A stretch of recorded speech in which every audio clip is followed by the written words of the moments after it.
रात के 12:30 बज रहे थे। चारों तरफ मौत का सन्नाटा छाया हुआ था। जंगल पूरी तरह से शांत और सुनसान दिख रहा था। ऐसे में काला लबादा पहने एक शख्स हाथ में लालटेन लिए आगे बढ़ रहा था। उसके कदम सामने बने एक कुएं की तरफ बढ़ रहे थे। वो कुएं के करीब जाकर रुका और फिर उसने कुएं के अंदर एक पर्ची डाली।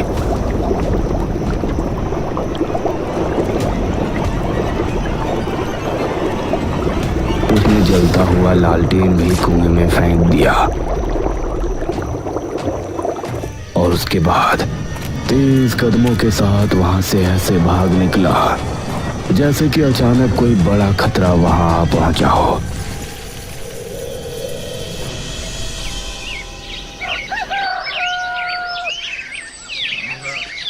अगली शाम इसी गांव में रहने वाली एक औरत कल्याणी अपने आंगन में बैठी हुई थी। उसकी बहू आंगन में झाड़ू लगा रही थी। अरे ओ सुस्त मुर्गी, कब तक तू उसी कोने में लगी रहेगी? अब आगे बढ़कर यहाँ की भी झाड़ू लगा दे। ये सुनकर घूंघट वाली बहू चारपाई के पास आई और वहां से झाड़ू लगाने लगी और उसकी सास कल्याणी उसे देखकर मुस्कुराने लगी। उसके बाद एक के बाद एक काम वो बहू को बताती जा रही थी और बहू भी बेचारी काम करती जा रही थी।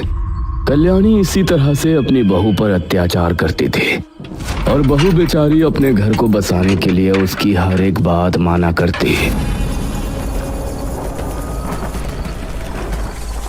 रात के समय कल्याणी अपने कमरे में सो रही थी। तभी उसके चेहरे पर पानी की धारा छपाक से पड़ी। अरे कौन है? इतनी रात में इतना गंदा मजाक? कल्याणी ने उठकर देखा तो उसके आसपास कोई नहीं था। उसने देखा कि आंगन में घर के बाहर से पानी बहता आ रहा है। अरे पानी कहाँ से बहता हुआ आ रहा है? ऐसे तो पूरे बरामदे में कीचड़ हो जाएगी। पानी कहाँ से आ रहा है ये देखने के लिए वो घर से निकली और पानी की लहर जिस तरफ से आ रही थी उसके साथ साथ आगे बढ़ गई। उसने कुछ कदम चलने पर ही देख लिया कि पानी की लहर जंगल की तरफ से आ रही है। तो ना जाने क्यों वो डर गई। हे भगवान! ना जाने उसे किस बात का डर हुआ। वो भागने के लिए घर की तरफ मुड़ी, लेकिन तभी किसी अदृश्य शक्ति ने उसका पैर खींचा। कोई मुझे बचाओ! कल्याणी कुएं पर पहुंची और पूरी तरह से कुएं के अंदर समा गई। उसकी चीख जंगल में गूंजी और चारों तरफ सन्नाटा छा गया। मेरा नाम रोहन है। मैं मेरे परिवार के साथ चांदीपुर गांव में रहता था। हमारा गांव बहुत ही सुंदर था।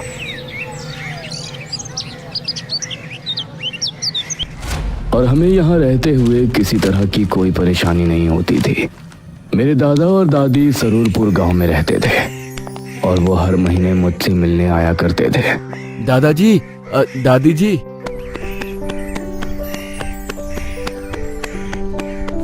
उनको देखते ही मैं उनसे जाकर लिपट गया। अरे हमारा रोहन, कैसे हो बेटा? मैं तो अच्छा हूँ दादा दादी, आप दोनों कैसे हो? जीता रहे बेटा, हम भी ठीक हैं।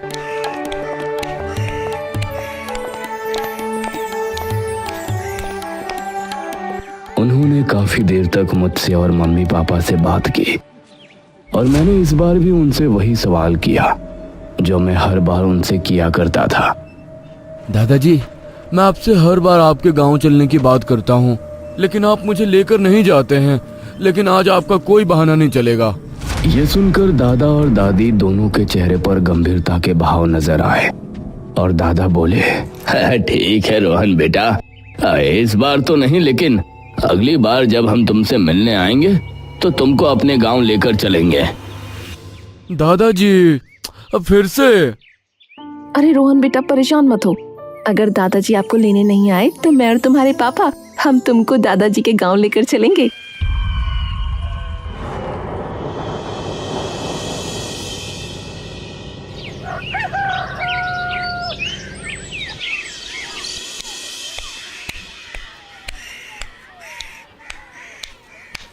अगले महीने दादा मुझे लेने आए।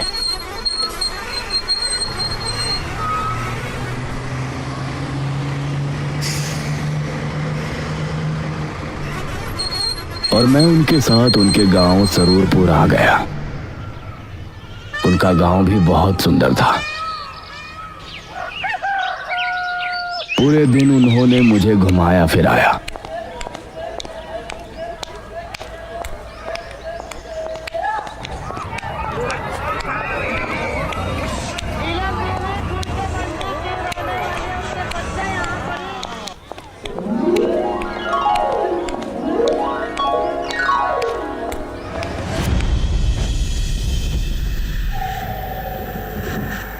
और शाम के समय दादाजी, आपने मुझे गांव तो घुमा दिया, लेकिन जंगल तो दिखाया ही नहीं।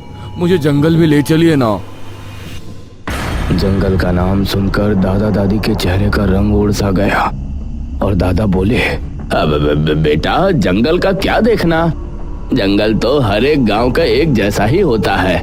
पेड़ पौधे, झाड़ियाँ, वो तो ठीक वैसा ही है जैसा तुम्हारे गांव का जंगल है। दादा मुझे जंगल ले जाने से मना क्यों कर रहे थे, ये बात मुझे समझ नहीं आ रही थी।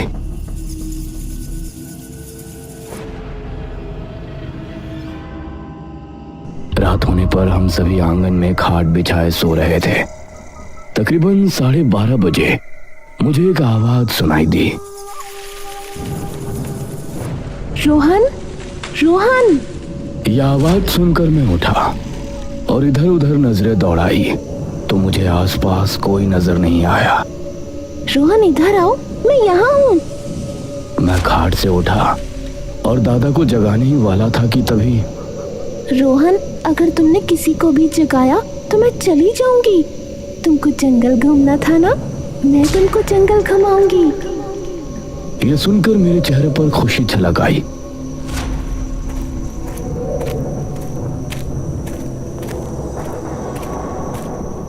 रोहन, तुम मेरी आवाज का पीछा करते हुए यहाँ तक आ सकते हो। मैं जंगल की तरफ हूँ। मैं उस आवाज का पीछा करता हुआ जंगल की तरफ रवाना हो गया, लेकिन मैं जितना आगे बढ़ता वो आवाज भी दूर होती जा रही थी। आओ रोहन, तुम मेरे बहुत करीब हो। मैं जंगल के बेहद करीब था।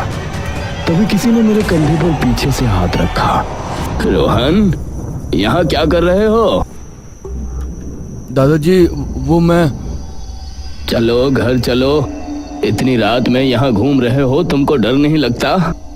दादाजी फिर से मुझे घर ले गए।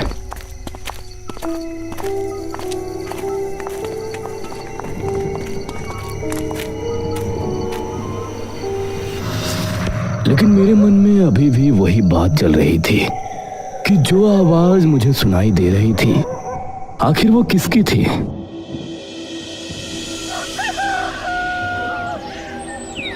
अगले दिन शाम होने पर मैंने एक चाल चली। दादाजी, मैं खेलने के लिए गांव के मैदान में जा रहा हूँ। अरे बेटा, थोड़ी देर रुको, मैं भी तुम्हारे साथ चलता हूँ। दादाजी, आप मुझे मैदान में तो जाने दीजिए। मैं बहुत बोर हो रहा हूँ। मैं बच्चों के साथ खेलना चाहता हूँ। आपको जब आना हो तब आ जाना। मैं मैदान का बहाना करके वहां से निकला।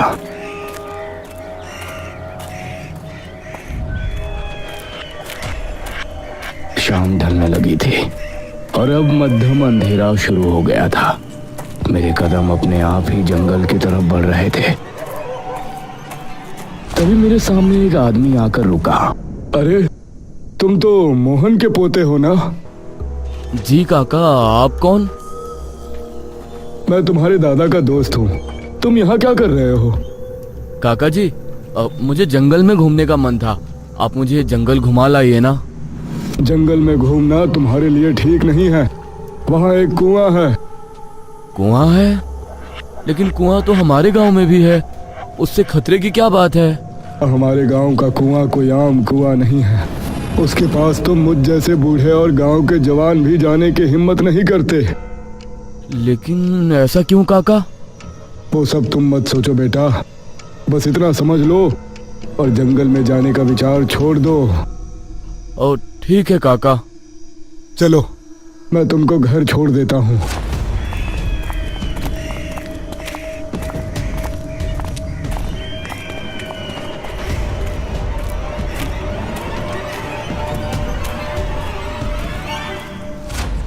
उस रात सबके सोने के बाद मुझे फिर से वो आवाज सुनाई दी। रोहन, रोहन, जल्दी उठो और मेरे साथ चलो। मैं तुमको आज जंगल दिखा लाती हूँ। अरे ये तो वही आवाज है जो कल रात को मुझे सुनाई दी थी। हाँ, मैं वही हूँ। तुमको जंगल घूमना है ना? आओ, मैं तुम्हें जंगल घुमा लाती हूँ। लेकिन आप हो कौन? ना सामने आती हो ना दिखाई देती हो। मेरे इतना कहने के बाद मुझे जंगल की तरफ एक धुआं सा नजर आया।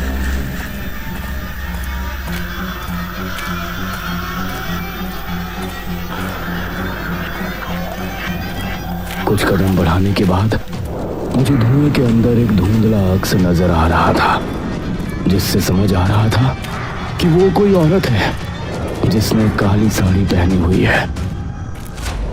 रोहन, तुमको पहले भी समझाया गया है ना कि जंगल की तरफ जाना ठीक नहीं है। एक बार फिर से दादाजी को सामने देखकर मैं डर गया। दादाजी, मैं तो बस कुछ नहीं, चलो अभी के अभी घर चलो। दादाजी फिर से मुझे घर ले आए।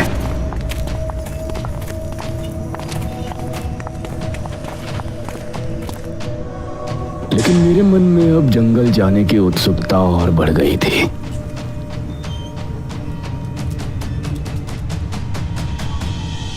दादाजी के घर के पास ही एक वैद्य जी रहते थे। सुबह सुबह एक गुहार से हम सभी की आंखें खुल गई। वैद्य जी, मेरे पति को बचा लीजिए, वरना मैं भी मर जाऊंगी।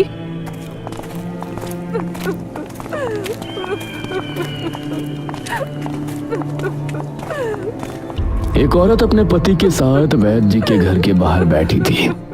उसका पति जमीन पर पड़ा था और उसकी हालत बहुत खराब थी।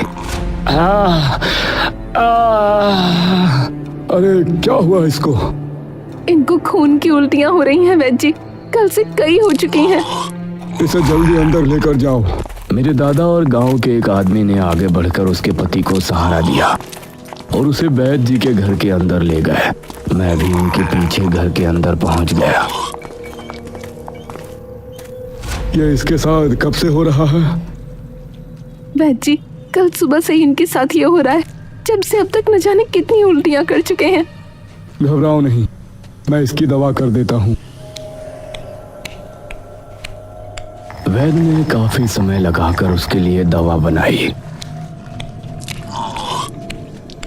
ये लो रमेश, इसे खा लो।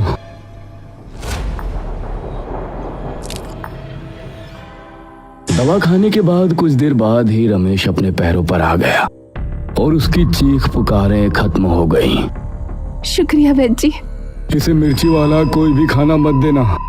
इसको सिर्फ और सिर्फ खिचड़ी खिलानी है और ये पुड़िया दिन में 4 बार इसको जरूर देना।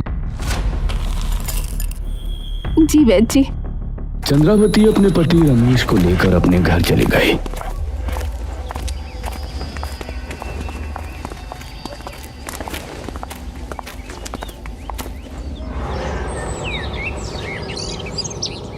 दोपहर के तकरीबन 4 बजे के समय फिर से वो औरत अपने पति को लेकर वैद्य जी के पास आई। देखिए ना वैद्य जी, इनको फिर से उल्टियां आई हैं। ये कैसे हो सकता है? जो दवा मैंने बनाकर दी है वो तो सबसे ज्यादा कारगर है। ऐसा नहीं हो सकता। तुमने इसे दवाई दी थी कि नहीं?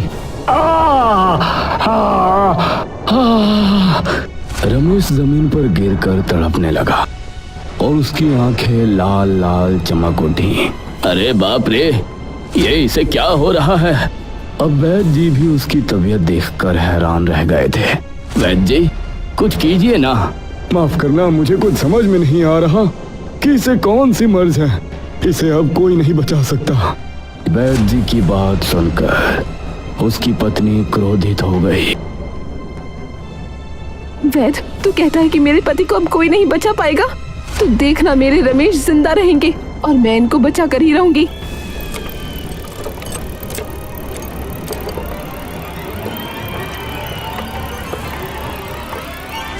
उस रात मैंने पक्का इरादा किया कि आज जंगल जाऊंगा और उस कुएं पर भी होकर आऊंगा। मैं मौका देखकर रात को 12 बजे के समय आखिरकार घर से निकल ही गया। लेकिन बड़े ताज्जुब की बात थी कि आज मुझे कोई आवाज सुनाई नहीं दे रही थी। मैं धीमे कदमों के साथ जंगल की तरफ बढ़ रहा था। दिल में डर के साथ साथ एक एक्साइटमेंट भी थी कि आज मैं उस कुएं को देखने वाला हूँ जिसके बारे में इतने दिनों से कुछ ना कुछ अजीब सुनता हुआ आ रहा हूँ। मैं जंगल पहुंचने ही वाला था, तभी मैंने एक दृश्य देखा। काला लबादा पहने हुए, हाथ में लालटेन लिए कोई औरत जंगल की तरफ जा रही है। अरे, ये तो वही आवाज है जो कल रात को मुझे सुनाई दी थी। लेकिन आप हो कौन? ना सामने आती हो ना दिखाई देती हो। आप सामने तो आइए। दादाजी, मैं तो बस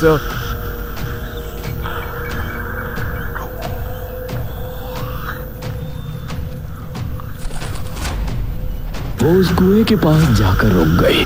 मैं पहली बार उस कुएं को देख रहा था। उस कुएं के आसपास का वातावरण बहुत ही अलग था। यहाँ गर्मी के मौसम में भी बहुत ठंड थी। सही में हमारे गांव के कुएं के पास जिस तरह की शांति और सुकून महसूस होता था, इस कुएं के पास अजीब सा सन्नाटा महसूस हो रहा था। उस औरत ने कुएं की पटरी पर लालटेन रखा और उसके बाद अपने दूसरे हाथ में पकड़ा एक चश्मा, जो कि नजर का चश्मा लग रहा था। उस चश्मे को उसने कुएं में फेंक दिया। बाद उसने लालटेन भी कुएं में फेंक दिया और फिर तेज रफ्तार के साथ वहां से भाग निकली। उसको भागता हुआ देखकर अब मुझे भी कुछ समझ में नहीं आया। मेरे भी दिल में अजीब सा डर बैठ गया था और अब मैं भी घर की तरफ भाग रहा था।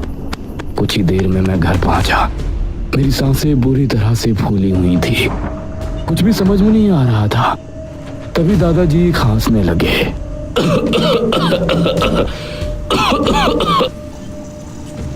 उनके उठने से पहले ही मैं खाट पर लेट गया और फिर अपनी आंखें बंद कर लीं। अगली सुबह हमारे उठने के फौरन बाद ही गांव के मुखिया दादाजी के पास आए। मुखिया जी, आप? हाँ महेश बाबू, सुना है कि रमेश ने कल से खाना पीना बोलना सब छोड़ दिया था। हो सकता है आज वो अंतिम सांस ग्रहण करे, इसलिए पहले ही उसके घर अफसोस करने जा रहे हैं। आप भी साथ चलिए। हाँ हाँ मुखिया जी, मैं भी आ रहा हूँ। अब दादाजी और गांव के कुछ लोग मुखिया जी के साथ चल दिए और मैं भी उनके पीछे हो लिया।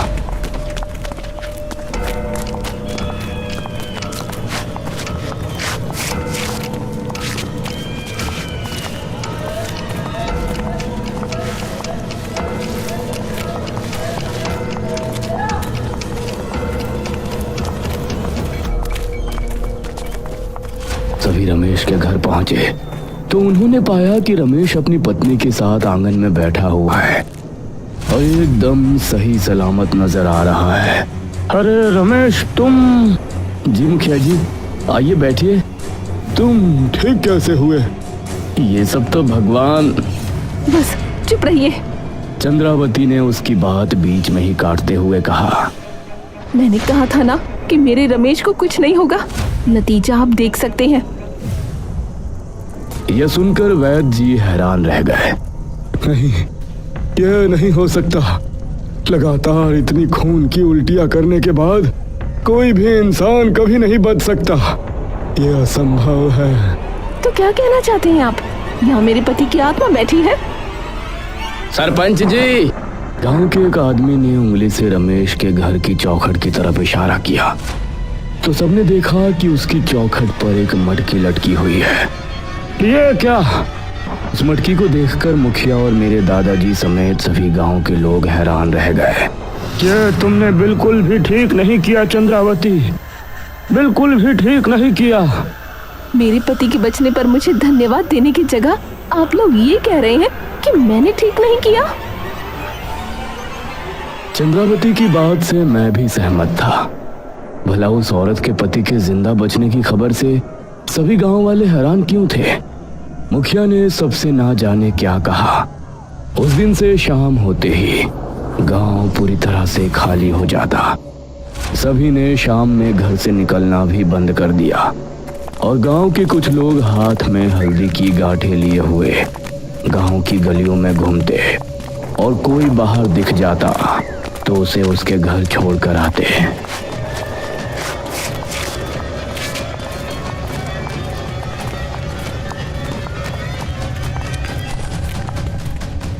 दादाजी, चंद्रावती के पति के ठीक हो जाते ही गांव का माहौल अजीब क्यों हो गया? क्यों लोग इस तरह से डरकर घरों में रहने लगे हैं? मुझे कुछ समझ में नहीं आ रहा।